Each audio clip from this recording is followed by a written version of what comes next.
Nos últimos dias aqui no YouTube, nós tivemos várias lives de cantores, principalmente cantores sertanejos. E tem me surpreendido o poder de mobilização de massas que esses cantores sertanejos têm.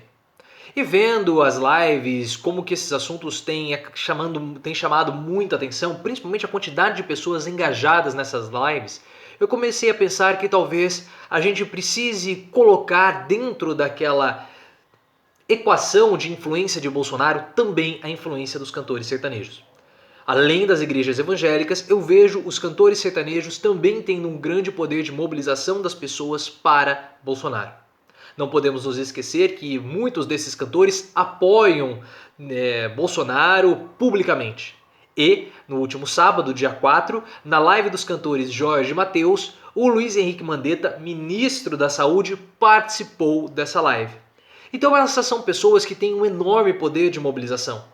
E hoje em dia, quando nós temos a internet, principalmente isso aqui, como sendo uma ferramenta de informação por parte da população, com informações vindas de WhatsApp, vindas de Instagram, Facebook, Twitter, pessoas que têm uma grande capacidade de mobilizar pessoas se tornam agentes propagadores de informação, agentes de propaganda muito fortes. Um exemplo disso pode ser dado pelo Big Brother Brasil.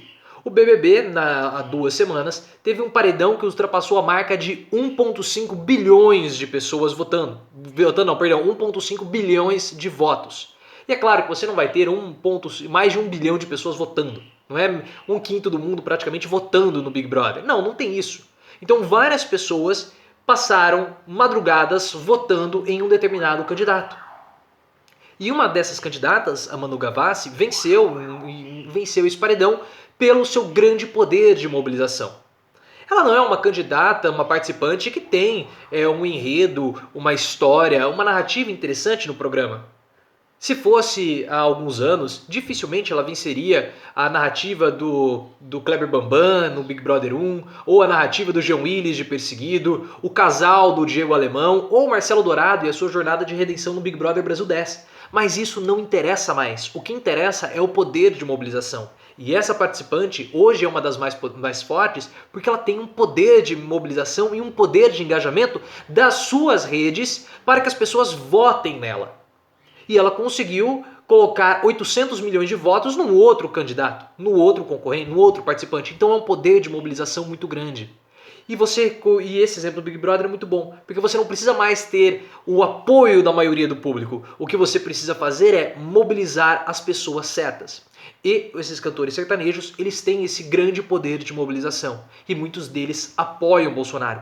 Eles conseguem chegar até as pessoas. Eles conseguem se conectar com as pessoas. E como eu falei, muitos deles apoiam Bolsonaro. E eles são vistos pelo público que Bolsonaro precisa atingir. E isso é fundamental. Bolsonaro tem aparecido muito na televisão nos últimos dias, principalmente no Ratinho, no Datena, e agora ele tem marcado uma entrevista exclusiva para o Siqueira Júnior. Todos esses programas de televisão, todos esses apresentadores, eles têm algo em comum: o público-alvo deles. O público-alvo desses apresentadores são classes C e D. Uma parcela que vai ser muito afetada pelo Covid, é uma parcela que vai sofrer de modo absurdo os impactos dessa crise que nós estamos vivendo. Basta ver o que está acontecendo nos Estados Unidos. Nos Estados Unidos, as pessoas mais afetadas pela crise são justamente os pobres e os negros. Muitos dos negros, não porque eles são negros, mas porque eles são pobres. E aí, por conta disso, eles têm uma desassistência social muito grande, o que vai possivelmente acontecer no Brasil. Então Bolsonaro tem aumentado a sua comunicação com essa parcela da sociedade, fazendo parte da estratégia de comunicação dele, obviamente, para tentar, no final dessa crise, sair mais fortalecido do que ele entrou. E ele precisa dialogar muito bem com essas pessoas, porque essas pessoas vão acabar sendo afetadas pela crise.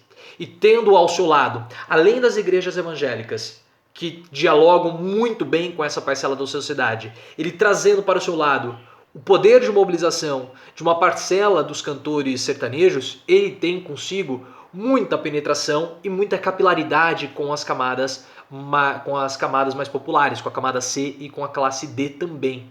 Então é muito importante nós começarmos a considerar o poder dessa parcela de artistas nacionais como sendo também elementos propulsores da propaganda e propagadores do discurso de Bolsonaro. Vamos ficar atentos a isso, porque me chamou muito a atenção as lives recentes dos sertanejos, a grande capacidade de mobilização, de chamar as pessoas para as lives, mas principalmente a participação do Luiz Henrique Mandetta, ministro da Saúde, em uma dessas lives, no caso do Jorge Mateus. Isso me chamou muita atenção e eu acabei, junto com um outro camarada meu, o Oswaldo, pensando muito nessa influência dos sertanejos para o governo Bolsonaro. Se você chegou até aqui, gostaria muito de ouvir a sua opinião, a sua reflexão a respeito desse assunto. À noite, às 8 horas, eu vou lançar um vídeo comentando um pouco mais a respeito dessa estratégia, qual foi a estratégia que Bolsonaro está adotando, principalmente na sua comunicação, para enfrentar essa crise que nós estamos vivendo. É como se Bolsonaro estivesse cada vez mais sendo conhecido como o Capitão Cloroquina, como o pai da cloroquina, como muitas pessoas estão falando, e eu gostaria de explicar isso um pouco mais detalhado para vocês. Não vai ser uma live, porque eu quase falei live, no nosso vídeo de hoje às 8 horas da noite, então fiquem ligados aqui no canal do Professor Leonardo, ative as notificações e também me siga no Twitter, @profleoficial.